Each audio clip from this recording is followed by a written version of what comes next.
So I have another in our series on wild teas, this time Juniper. So if you're interested in learning more about Juniper as a tea, stay tuned.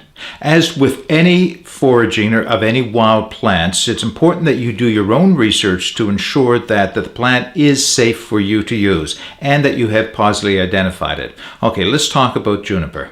So it has been some time since I made any of the videos in the Wild Tea series, so I thought it'd probably be a good idea to go over again why I'm making these videos at all. So the idea of the Wild Tea series is to introduce people to the concept of foraging, but in a very safe and immediately gratifying way. So there are a lot of plants that you can harvest out of the woods for food or for medicinal purposes or for other reasons as well. But the idea is that if you can find plants that you can make into a tea and enjoy the flavor of, you're more likely to be motivated to go on to finding other plants. So there are about 50 varieties around the world of the juniper plant, and in Nova Scotia we find it as a low-growing kind of a ground cover.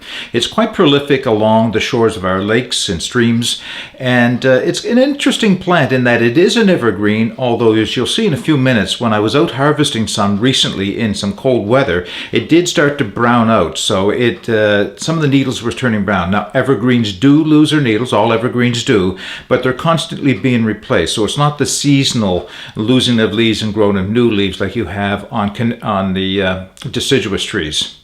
So I'm going to give you a few close-ups of the plant that I have here right now. If you look very closely, there is a fine green needle. Now this plant has been at home here for a little while, so it is starting to dry up quite a bit. And there are a few berries. Hopefully I can pick those up. Maybe turn it around a little bit. You can see a few of the blue berries that are very significant in terms of identifying the plant. The needles on this plant are very short, but they're very sharp and prickly, so harvesting them can be a bit of a trick. Better done with a pair of gloves on. All right, here is some juniper. And in Nova Scotia, juniper is of low scrub ground cover. And I'm noticing now, I guess this happens, I guess I never really took notice of it before, is that here in -8, -10 degrees Celsius, I'm noticing that it's browning out. Now, it is considered an evergreen. It's not supposed to lose its needles, but it may be the extreme cold. And I'm just trying to get down nice and close so you can see a few of the berries. And you'll note that those berries there are blue, indicating that they are ripe and ready for picking, if that's what you want to do. If they are green, they're not quite ready yet. Take a little longer. And as I mentioned earlier, they're not truly a berry. They are in fact a cone, an evergreen cone. But for all intents and purposes, they look like a berry. They don't have any juiciness to them. There is a solid texture to them, but they are in fact a cone. So, we're going to harvest a little bit of this, we'll take it home, and we'll make up some tea. Historically, juniper has been used for a number of medicinal purposes, including things like stomach upset, excess gas. It's also been used for heartburn. It has been used as an external wash for sore joints and sore muscles as well. The vapors can be inhaled to give relief from bronchitis. More common uses even today, and probably what it is most famous for, is for flavoring gin. This is where the gin gets its original flavor from. Other uses for the berries can be as a food condiment. So the berries can be dried and either used whole or ground up like pepper to flavor meats especially. Personally, I like using the leaves or the needles as well as the berries as a tea.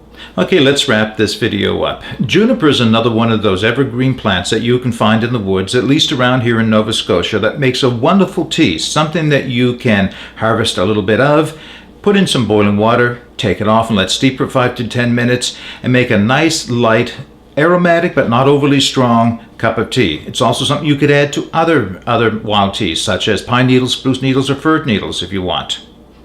Okay, there is one caution I want to give you, and that is that this should not be used by anyone who may be pregnant or is nursing a young child. It also should not be used by anybody who is currently on a diuretic medication or has on high blood pressure medications as well.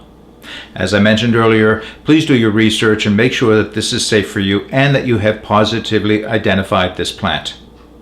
I would also like to point out that harvesting this plant should be done very cautiously. In other words, this is a very slow growing plant and the berries take a while to come to maturity, so you should probably only harvest a little bit off of each plant you find. That ensures that there'll be a plant there for future harvesting as well. Okay, that's all I have for you in this video. Until I have another in the tea series or another video of another type, get out and explore. Take that path less traveled.